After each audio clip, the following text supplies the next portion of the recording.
छात्रों की नहीं सुनी जाएगी तो सड़कों पे आएंगे। और जो सरकार ने व्यवहार किया है, इस्तीफा तो क्या है, इस्तीफा तो जब चाहेंगे तब मंत्री ले लेंगे, सदन के बाद ले लेंगे। लेकिन सवाल ये जो छात्रों के साथ व्यवहार हुआ है, उनके हाथ तोड़े, सर तोड़ा, उनके कपड़े फाड़े, क्या बेटियों के कपड़े फाड़ेंगे आप?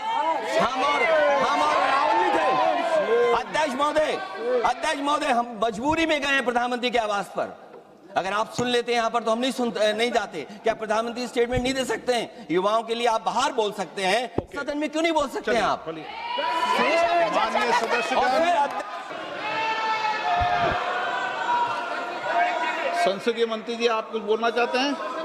सब मैं बीएससी का फाइल मूव कर दो सर, बीएससी वाला मूव फाइल कर दो, रेजुलेशन। एक मिनट, आप क्या बोलना चाहते हैं? सर लास्ट 2-3 आप बोलना चाहते हैं? आप बोलना चाहते हैं? Last sir,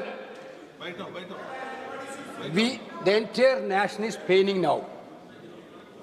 The way in which the government of India brutally deal with the students who are agitating against Dharmendra Pradhan. Sir, one point. मेरा point है sir. आप तो बताइए, आप चर्चा चाहते हैं? Indian opposition, आप चर्चा करना चाहते हैं? सरकार चर्चा को तैयार है। सर, आप पूरी चर्चा में बोलना ना, वेणुगोपाल जी, आप जितना समय चाहोगे बोलेंगे हम पूरी चर्चा में बोलने का अवसर बोलेंगे सर। हम चाहता है हम बोल सर, हमारा डिमांड वेरी क्लियर है, education minister should be resign.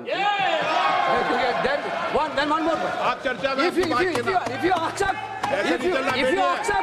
if you accept adjournment motion पर चर्चा करो सर। अध्यक्ष महोदय जी, adjournment motion 3 दिनों से सरकार की ओर से हमने ऑफर किया हुआ है। मैं औपचारिक तौर पर आज फिर माननीय स्पीकर महोदय आपके साथ से, अब सुनिए ना, आपने बात कहा है तो सुनिए ना। सरकार नीट पेपर लीक का चर्चा के लिए पूरी तरह से तैयार है और हमने पहले दिन से कहा है, जब चर्चा होती है तो किसी नियम के तहत होना पड़ता है और इसका व्यवस्था बनाना पड़ता है। मैं अनुरोध करता हूं कि चर्चा कब होना है, चर्चा का ड्यूरेशन, कितना लंबा चर्चा होना है और किस नियम के तहत होना है। माननीय स्पीकर महोदय, सारे पार्टी के फ्लोर लीडर से बातचीत करके इसका निर्णय किया जाए। सरकार पूरी तरह से नीट पेपर लीक पे चर्चा करने के तैयार है और इस देश के युवाओं को भविष्य के लिए हम सब मिलकर के एक सार्थक चर्चा हो, ये सरकार चाहती है। अखिलेश बोलना चाहते हैं? अखिलेश जी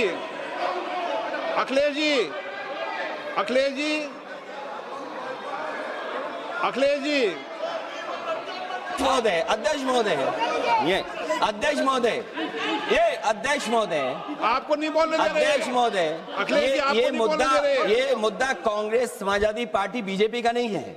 ये मुद्दा युवाओं और छात्र नौजवानों का है।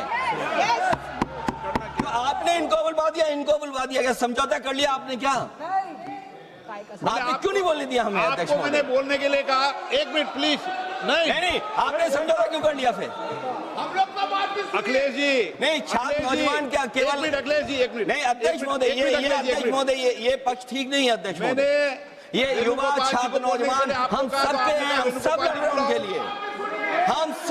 उनके लिए, और जब छात्रों की नहीं सुनी जाएगी तो सड़कों पे आएंगे। और जो सरकार ने व्यवहार किया है, इस्तीफा तो क्या है, इस्तीफा तो जब चाहेंगे तब मंत्री ले लेंगे, सदन के बाद ले लेंगे। लेकिन सवाल ये जो छात्रों के साथ व्यवहार हुआ है, उनके हाथ तोड़े, सर तोड़ा, उनके कपड़े फाड़े, क्या बेटियों के कपड़े फाड़ेंगे आप? हम और राहुल जी थे। अध्यक्ष महोदय, हम मजबूरी में गए हैं प्रधानमंत्री के आवास पर। अगर आप सुन लेते हैं यहाँ पर तो हम नहीं जाते। क्या प्रधानमंत्री स्टेटमेंट नहीं दे सकते हैं? युवाओं के लिए आप बाहर बोल सकते हैं, सदन में क्यों नहीं बोल सकते हैं आप? माननीय सदस्यगण, सभी लोगों के मत आ गए हैं। आप भी चर्चा चाहते हैं, ये भी चर्चा चाहते हैं और सरकार चर्चा करने को तैयार है। आप आइए, कब चर्चा करनी है, कितनी देर चर्चा करनी है, सरकार चर्चा को तैयार है। आप आइए चर्चा करने को। ऐसे गैलरी में बैठकर चर्चा नहीं होगी। चर्चा होगी, आप अपनी सीट पर बैठे, कितनी देर करनी है, किस नियम के तहत करिए, आप बैठिए। सरकार ने कहा है कि खुले मन से कहा हम चर्चा को तैयार है और सबका मत आ गया है। अब आपके आपस के विवाद को मैं सीट पे बैठ के नहीं मिटा सकता। सदन की कार्रवाई 2 बजे तक स्थगित की जाती है।